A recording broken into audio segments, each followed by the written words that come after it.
In today's video, I'm going to teach you how to write perfect prompts for Grok, Easy Method 2026. By the end, you'll know exactly where to start, how to set up your space, and how to turn simple ideas into clear, high-quality prompts that get the results you want. Begin by opening your browser and heading to grok.com.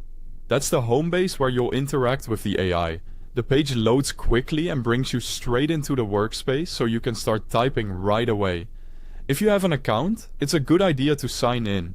This isn't strictly required, but it helps you save your chat history, keep drafts organized, and return to ongoing conversations without losing context. It only takes a moment, and it makes your workflow smoother. Once you're on the home page, you'll see the Grok AI interface. Front and center is the conversation area where replies will appear. It's clean and distraction-free, so you can focus on the exchange with the model. Take a second to orient yourself. Everything you need for prompting is right here. At the bottom, you'll find the chat bar.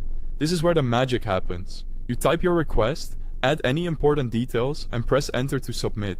If you need to edit or expand a thought, you can do that before sending. Think of this bar as both your question box and your instruction panel. Start with a simple, direct question to get a feel for the flow.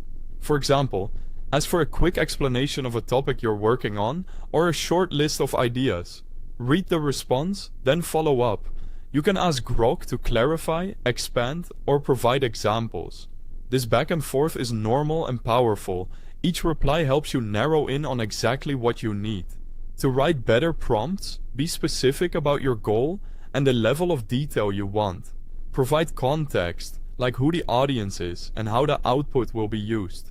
Set constraints, such as a word count, a tone, or a format. If you need a summary, say, summarize in 3 bullet-free paragraphs.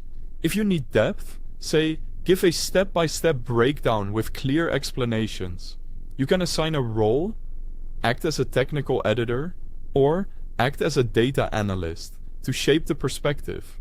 Ask for examples, counterexamples, or a checklist if that helps, and don't hesitate to iterate. Refine your prompt, ask for revisions, and have Grok compare 2 options so you can choose the best. That's the easy method. Open grok.com, sign in if you want to save progress, use the central chat bar, start with a clear question, then refine your prompts with context, constraints, and follow-ups. Keep practicing, and your results will improve fast.